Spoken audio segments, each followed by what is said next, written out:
of just such an eruption of the earth 1 million or more years ago was born Japan, land of the little people who grew to believe that in blood and iron lay the shortcut to greatness. Land of philosophies and religions stranger than their names, like Bushido, the medieval code of slicing a victim with a samurai sword. Hako Ichiu, which means the four corners of the world under a Japanese roof.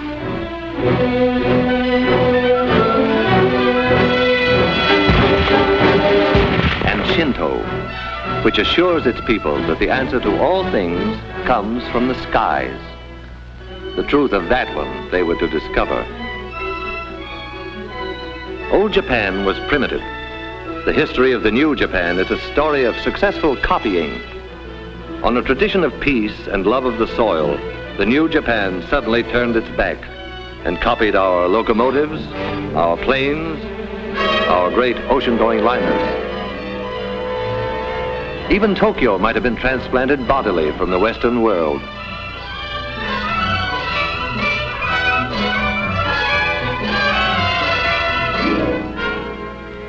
Japan's plans for world conquest were financed by the fine thread of an industrious caterpillar, woven into silk and stamped "Made in Japan" for its English-speaking customers.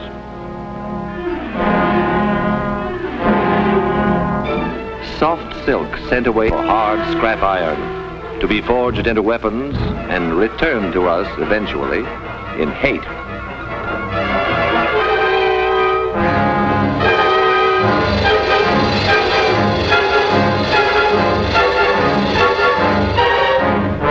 Made in Japan became a sentence of death.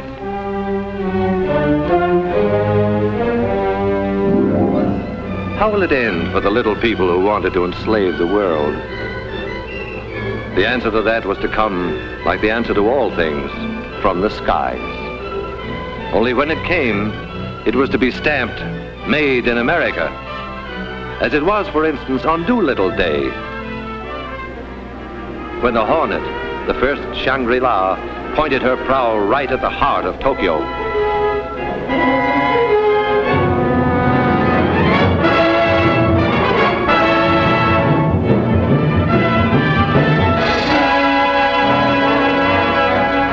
This was the first brief answer to Japan that came from the skies.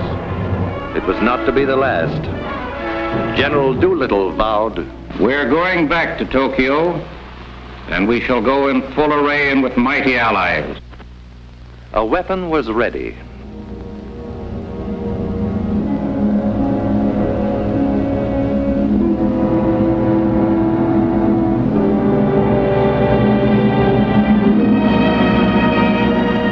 Through these forbidding doors, ceaselessly, day and night, come trains bearing the materials that skill weld, forge, and rivet into an instrument dedicated to the destruction of the enemy.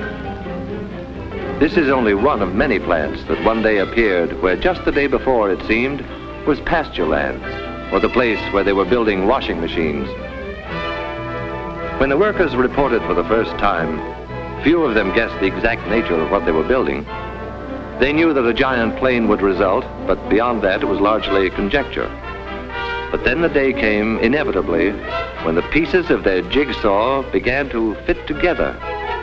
The day when the mountains of material and the millions of man-hours all combined to confirm the assembly line rumor, the washroom gossip, and their honest-to-God American curiosity. They were building the mightiest aircraft in history. They were building a plane for the Army Air Forces that would reduce the huge fortresses and liberators to medium bombers. They were building the Boeing-designed B-29 Super Fortress. And this is how they built it. Enough aluminum is stored here to lay a silver carpet over every street in Tokyo. Aluminum sheet to be brought to life by these machines and the workers who operate them. They give it shape and personality. Their stamping machines, their presses, lathes and drills, coax it and pound it and pierce it into the multiple patterns prescribed in 50 tons of blueprints. It was bauxite a month ago, dead in the ground. Miners dug it out of the Arkansas hills. And then in some distant factory, bauxite came in at one end, an aluminum sheet rolled out the other.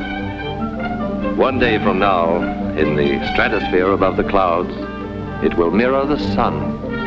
In a month, out of the ground and into the sky. These will be the wings to take it there. From the confusion of manpower and equipment within this massive jig will emerge the fabulous 117, a wing of completely new design, which will carry more weight, faster and higher than any other wing.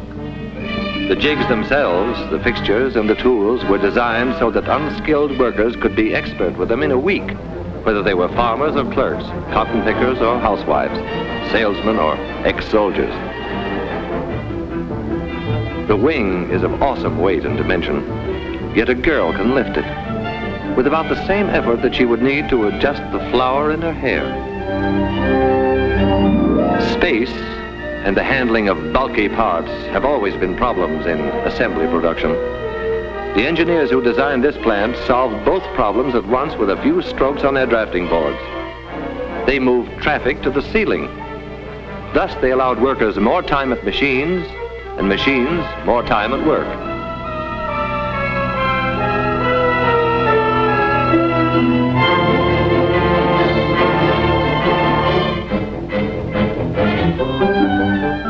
Here is the wing in a more advanced stage. If the workers imagined for a moment that they were in a shipyard, it would be understandable. The Mayflower was shorter from stem to stern than each of these wings from tip to tip.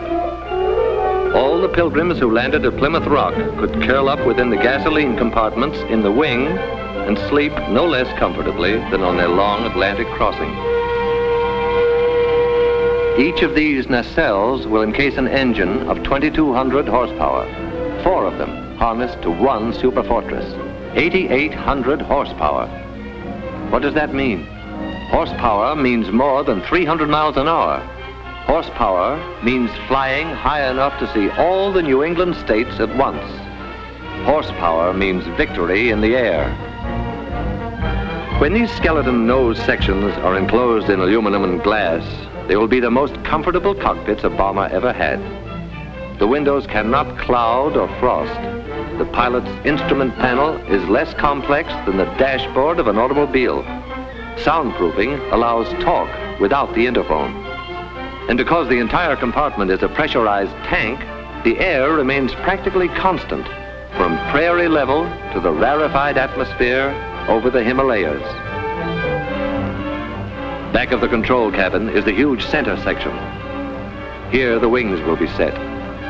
Here the bomb bays will hold the greatest weight of death ever lifted into the skies. Toward the tail, another big pressurized chamber will house the rest of the crew, except the rear gunner, who has a cabin to himself. If in some stratospheric emergency, a crew member must travel between front and rear pressurized compartments, he can slither through this connecting tunnel. An armor glass observation blister. Durable, crystal clear, eyes of every superfortress.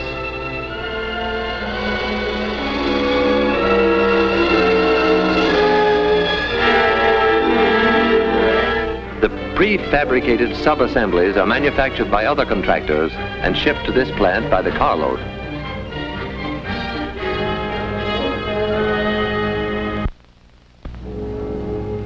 What has been shown here is being duplicated in plants all across the country. Identical miracles of modern machinery, nursed and tended and made productive by people who look and think like these people. The fair, the dark, people with deft hands and unblinking eyes, the strong with their willing muscles, and those less strong but as willing, the braided schoolgirls, the white-haired grandmothers, the old young, the young old, the little ones and the less little ones, working together in intimate harmony. Their product death. Their goal, peace. These workers are the lucky ones who see the finished product of their labor roll off the line. Every hour of every day, they are witness to this awe-inspiring ceremony, this tremendous wedding of material and man-hours, this climax in the history of man's conquest of the air.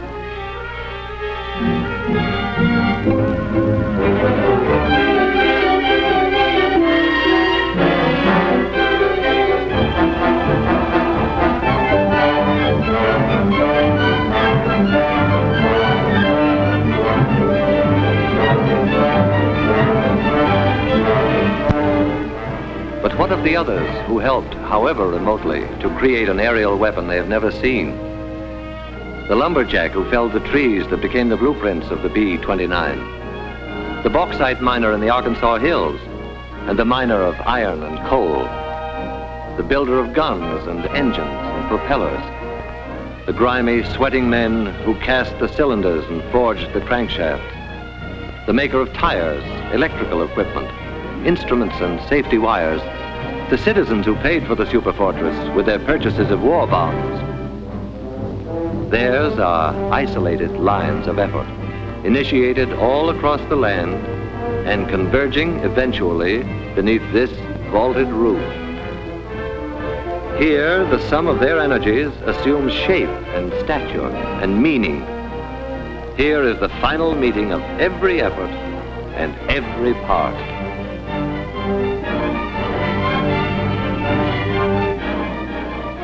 A bold insignia will proclaim to the enemy that this is the proud new weapon of the United States Army Air Forces. But it is our plane, too, because we, the people, built it. We conceived it, financed it, gave it wings. We powered it and armed it, and our sons and brothers fly it. The function of the people's superfortress is to break the race who turned their backs on reason, to spin them around to face the peaceful way of living. It is the people's answer to all the sneak raids, all the death marches, all the stabs in the back. It is our memorial to the fighting men who were not afraid to die, who bought with their lives the time we needed to make the weapons to win the war. Like this weapon, which 50 hours after its tests will be landing in India or China or some other faraway Shangri-La to regain its breath before the final assault for which the people destined it. Within the plant, work proceeds, but the workers cock their ears for a sound that regularly drowns the clatter of their tools. It is more than a sound. It is a song. This is the song they hear.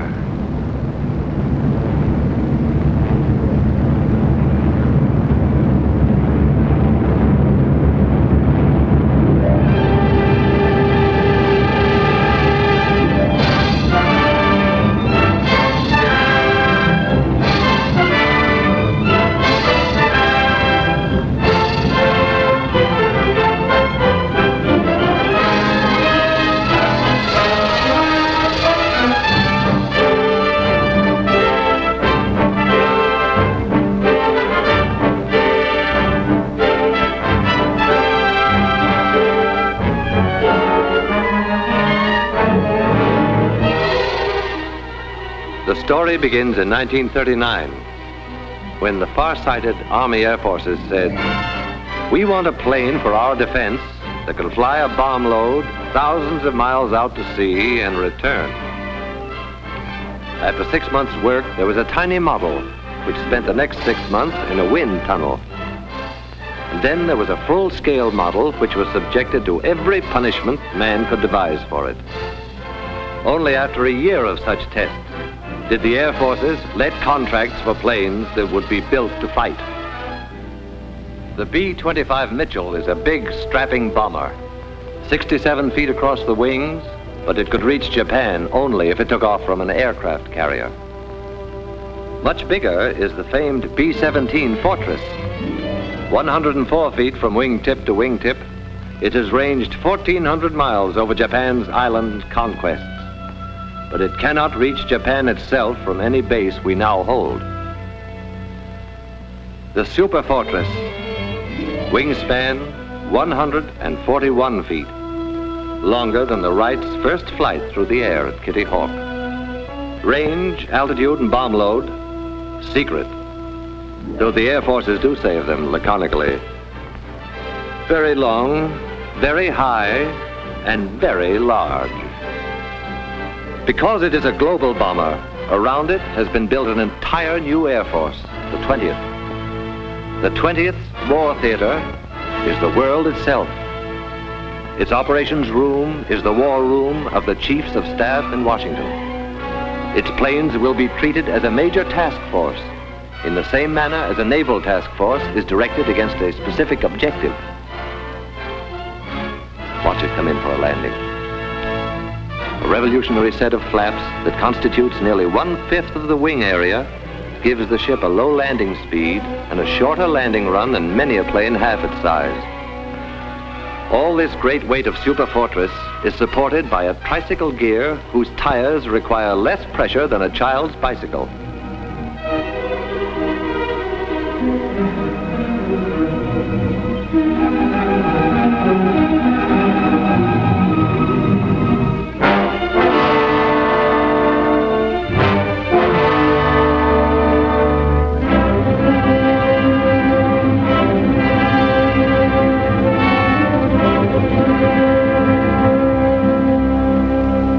Somewhere in western China, 500,000 nameless people wrote their magnificent chapter in the saga of the superfortress.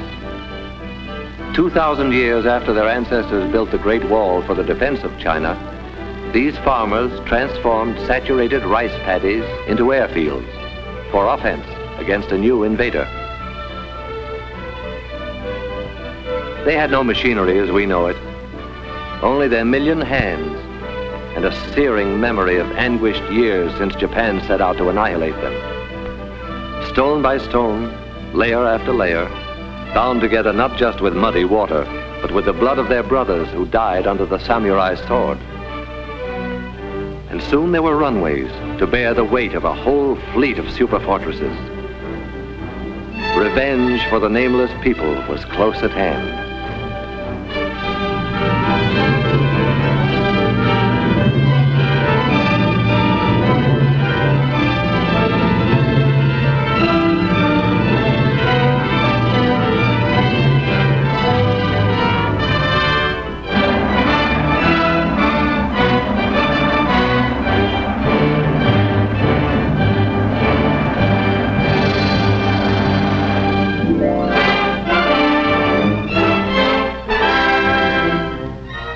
Even in China, land of miracles, the arrival of the superfortress is an occasion for everyone to turn out in curiosity and in welcome.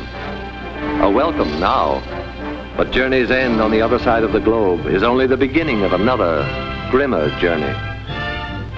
The tanks will have to be filled, the engines given a final check, the guns armed, the bombs set in the racks, and then briefing. And the assembled airmen will listen to words that a few years ago would have been fantastic, but today roll casually off a briefing officer's lips. The target, gentlemen, is Japan.